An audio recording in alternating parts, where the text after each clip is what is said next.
Getting to know you, getting to know all about you.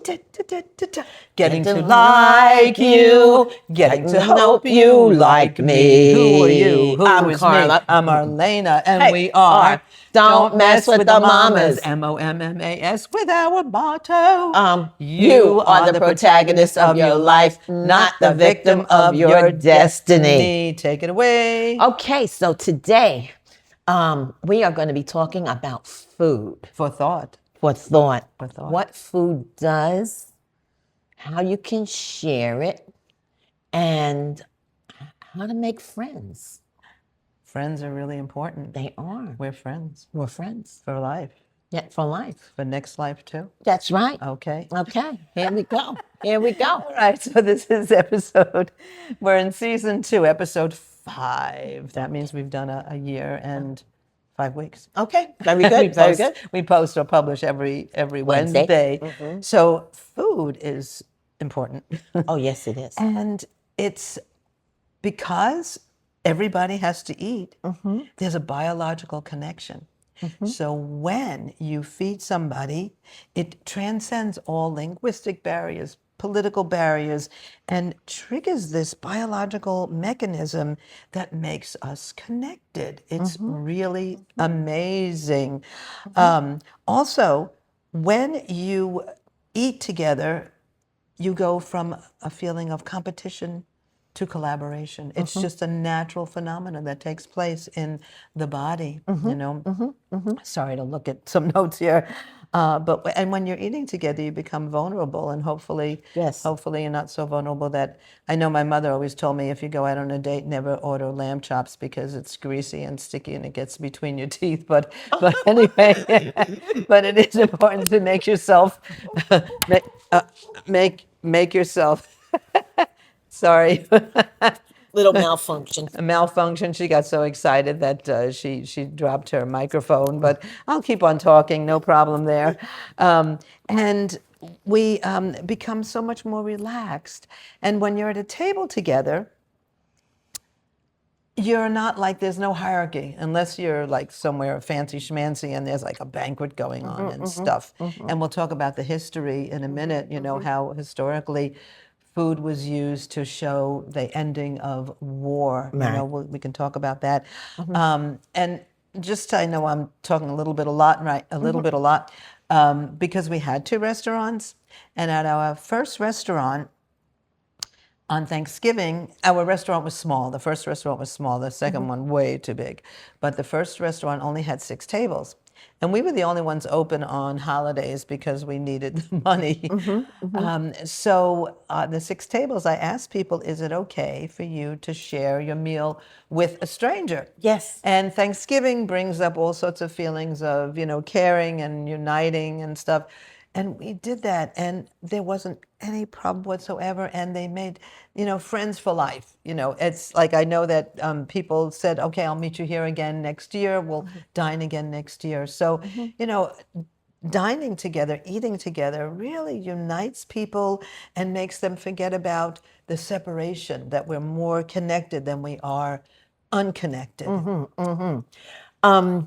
It's if sharing food is ancient. It's ancient.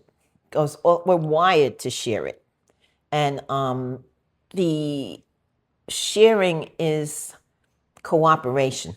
Yes. You know, it also tells the other person that you're safe with me. You know, we're safe together because we're sharing this meal, and I take seriously. Nietzsche said that you're responsible for your province. Nichiren Daishonin is the original Buddha who first chanted Nam Myoho Renge Kyo. So if we refer to him. Yeah. Okay. He said you're responsible for your province, for your people, you know, and even though my neighbors aren't Buddhists, I'm still responsible for how am I going to take care of my community, you know? And I just treat them like they're members. They're human beings. What could be the problem? What could be the problem? So I made a dinner, and a young man came over. We sat down, we ate, And I'm trying to get him to come again with his girlfriend and sit down and eat again, and get to know her, get to know I asked, what does she like? And he said, any kind of music that she can dance to. So I'll make a list. So it's building some sort of That's great. connection. And the other thing, it's the giving, the sharing, and keeping that circle going. It's an ecosystem that you're building, one meal at a time. And it's also like an audition. So you invite the person over, you see what they're about. Maybe that's the only meal you'll share with them, depending on how they act. Do they wolf it down? Do they just look at the food? Do they just, things like that. So, and I've seen I had so much food left over from serving him that I was able to give to my other neighbor. And she loved it, and with some chicken salad. And she gave me blueberries. Oh, that's wonderful. So Yeah. it's giving, Yeah. receiving, and keeping it going. Yes. And you just get to know somebody gently, because everybody lives in different kind of communities. Maybe you've never dealt with these kind of people before or shared anything with, but you open yourself up. Yes, yes, absolutely. And something I found out, and I love what you do, because in the olden days, you'd always hear people going to their next door neighbor, borrowing a cup of sugar. So that was the thing, right? So we don't do that anymore, we really don't do that anymore. My neighbor came and asked me, did I have milk? I didn't have any, but I had half and half, so I gave it to her.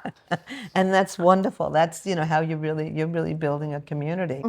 There's something called sensory synchronization, that when you feed somebody like a hot, something spicy, you're experiencing the spice at the same time. You really develop like a unity. You break down barriers, and all this oxytocin, the love hormone, is released. That's why people, dates. If you're going on a date, what do? You go out to eat. Hopefully not eat lamb chops, but you go out to eat, or you have somebody over, as you were saying, and young people, they'll come over your house if you say that you're going to make a meal, right? Right. And we talked about ancient times. There's something, and I love this, something called a convivium in Roman times. When it was time to create peace, like no more war, they had something called a convivium. And that was a big banquet. And that was the sign that no more war, time for peace. And we would always joke, having had restaurants, all you have to do is bring the world leaders together, give them an amazing meal with a bunch of chocolate afterwards, and there's no way that they can argue with each other after that. No. The other thing is, and I totally forgot about this, but in 1972, when Nixon went to China for a rapprochement, to unite the countries at that time, there was something called chopstick diplomacy.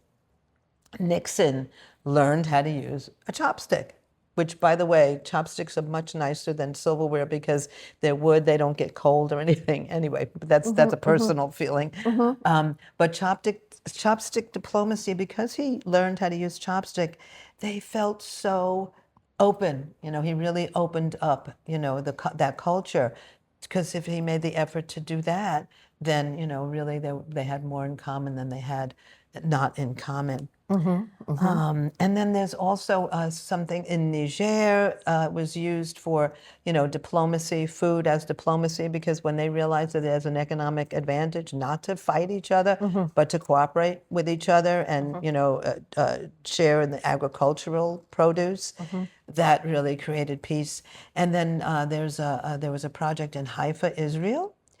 This is really cool, that people from the Arab nations and the Jewish nations, or Israel in particular, would have they would be united with a chef, an Israeli chef, and the chef would actually help prepare all these meals from the past, from the distant past, So that really brought up that tradition, that culture, a feeling of family, feeling of caring, feeling of upbringing that really united them. So I have to ask you, what's your comfort food? Because people always remember their comfort food because that's when they were younger and there was something. Hopefully, people do have comfort food that they were nurtured with certain kinds of food, right? Well, fried chicken is definitely a comfort food.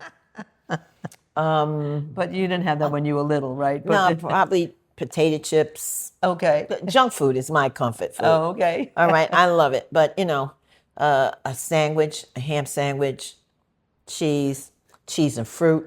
All right. So totally not from the past, not from when you were little. No, No, this is stuff. not. Yeah, Okay. but my mother taught us how to eat everything. She taught us how to eat clams on the half shell. Oh my gosh. Okay. Wow. I can't do that now because I could get poisoned. But I love that she taught us how to eat crabs. For a person who didn't have any money, crabs, clams. She didn't do oysters, but shrimp. I mean, I just Wow. wonderful. The thing about food is when you're eating, this vagus nerve, okay, that runs down the back of your brainstem, goes through your chest, your lungs, your stomach, your digestive system. When you're stressed, you don't digest your food. But when you're sitting and you're comfortable and you feel safe, then everything works. So it's psychological, it's biological, it's sociological, there's history to it, and that's how we share. And it's not just people who do this, it's also animals too, that they share. If they see somebody gobbling up a lot of food out their bowl, you're not coming to near this Not going bowl to my again. table No, again. no. So, but that whole thing about giving, receiving, and keeping it going, and the more you can incorporate people into your life, you develop a feeling for them.